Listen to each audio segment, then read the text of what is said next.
bagaimana pengelolaan keuangan atau manajemen keuangan di tempat Anda usaha setim mobil dan motor. Jika Anda ingin berkembang, artinya Anda harus mengelola dari sejak pertama, gitu ya. Sejak pertama Anda, kalau sudah ada karyawan, itu artinya Anda harus menyiapkan manajemen keuangannya. Apa kalau tidak nanti akan amburadul gitu. Anda bisa saja uang karyawan Anda pakai untuk kebutuhan keluarga, atau sebaliknya itu uang karyawan dapat hasil banyak tapi malah ketika dihitung tidak untung. Nah, itu bisa juga. Nah, maka yang pertama yang bisa Anda lakukan itu adalah membuat rekening pribadi, keluarga, atau usaha. Rekening usaha, contohnya Cuci Setim Mobil Garuda. Nah, buatkan rekeningnya. Jadi tiap hari nanti ada yang katakanlah tukang ojek atau apa, pokoknya bisa atau karyawan juga bisa tiap hari supaya kirim uangnya ke bank, atau supaya diambil bank juga boleh. Yang kedua itu buatlah catatan proyeksi arus kas masuk dan keluar. Misalkan dalam satu hari itu berapa motor? 20 motor misalkan. Atau ketika di awal-awal itu mungkin cuma 10 motor. Nah, 10 motor, satu motornya berapa? Nah, pada misalkan tanggal 20 Juni. Nah, terus jadi ada catatannya. Sebulan itu berapa hari? Kemudian ada tanggalnya, ada karyawan yang masuk dan izin. Jadi mereka harus membuat tanda tangan atau centang. Nah, hari ini si Andi izin, tanggal sekian izin, dan seterusnya. Nah, kemudian periodenya bisa Anda buat per satu pekan. Periode keuangan itu, jadi satu pekan dihitung karyawan atau bagi hasilnya dikasih ke karyawan langsung. Punya Anda juga ambil, dimasukkan ke rekening sendiri. Punya karyawan dikasihkan. Nah, kalau Anda mau kelola di rumah itu bisa pakai kaleng yang seperti banyak sekali ya, kaleng-kaleng untuk ini adalah kaleng untuk karyawan, ini kaleng untuk pemiliknya, bosnya.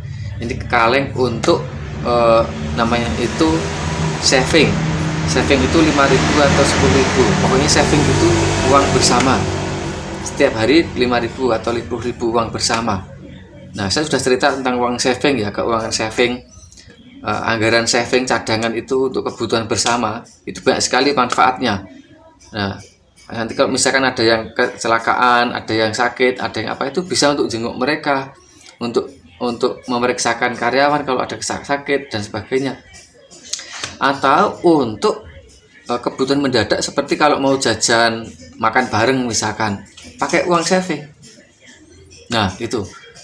Jadi tadi harus membuat catatan khusus di dalam buku arus kas masuk dan kas keluar, ya, proyeksi arus kas bisnisnya atau usahanya, bisa arus masuk, bisa arus keluar. Nah, arus masuk itu ya pendapatan, arus keluar itu adalah karyawan dan sebagainya, operasional, sampo, sabun, dan komplit lah gitu. Dan Anda bisa pakai periodenya itu satu pekan aja supaya tidak terlalu banyak, pengelolaan keuangannya tidak terlalu ribet. Nah, itu. Kemudian Anda harus juga siapkan laporan Anda sendiri ya, laporan dari karyawan itu. Ya, laporannya Anda terima, harus ada buku laporannya. Satu pekan itu berapa motor yang masuk, berapa, bagi hasilnya berapa, operasional bahan dan alat berapa, penyusutannya berapa, kemudian savingnya berapa, kemudian dicatat di total dari kesekian hasil dalam satu pekan itu. Nah, untungnya berapa atau ruginya berapa.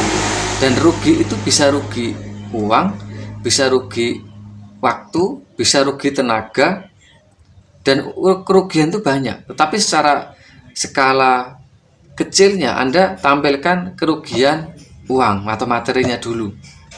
Oh, seminggu saya cuma dapat dalam 1 minggu cuma dapat 500.000 ya, berarti itu misalkan Anda katakanlah rugi. Nah, maka Anda harus tingkatkan. Kemudian adalah cek stok barang. Jadi catatan untuk cek stok barang, cek stok atau ketersediaan seperti mesin masih bagus apa tidak, sampo masih ada apa tidak, kemudian apalagi sampo, sabun, semerban, pengkilat, kanebom, lap microfiber, sikat, ember, kemudian apalagi bensin kalau pakai yang bensin. Nah, ketersediaannya masih apa tidak. Kenapa? Karena barang-barang seperti itu mudah, kadangkala karyawan itu suka membawa. Nah, itu loh, karyawan atau pekerja itu suka membawa, tidak bilang, itu masalahnya. Nah, sehingga perlu pengecekan setiap minggu atau setiap 3 hari. Nah, kemudian modal ya yang Anda keluarkan dalam 1 bulan itu berapa? Coba Anda total modal dan keuntungannya. Nah, kenapa? Itu asumsinya adalah kalau Anda itu bisa mendapatkan hitungan hasil bulanan, katakanlah sebulan dapat 2 juta. Dulu Anda modalnya misalkan 7 juta sampai 10 juta misalkan dulu ya ketika beli mesin. Maka selama kalau sebulan dapat 2 juta, itu yang 1 juta untuk yang 1 juta ya, katakanlah yang 500 itu untuk saving, untuk tabungan, yang 1.500.000 untuk kebutuhan harian Anda dan keluarga, berarti sisa 500 ya. Nah, berarti dalam berapa bulan dan tahunkah Anda harus mengembalikan modal atau menutup modal di awal? Kalau 10 juta berarti 500 kali 20, berarti 20 kali. Nah, selama 20 bulan itu Anda tidak bisa bermain-main, tidak bisa sembrono dulu. Jadi 1 tahun pertama itu saya sarankan teman-teman harus modal itu harus dikembalikan meskipun dulu tidak ngutang. Itu kalau Anda bisa, maka Anda akan punya tabungan sebanyak modal pertama yang bisa digunakan untuk membuka cabang yang kedua di lain tempat. Nah, dengan manajemen yang sama. Gitu teman-teman ya. Semoga bermanfaat. Jangan lupa bertanya jika ada yang kurang paham, dan kita bisa sharing juga bagi Anda yang ingin minat dengan mesin iPower ataupun Snow-Foam ataupun stick pendek iPower ataupun sampo touchless,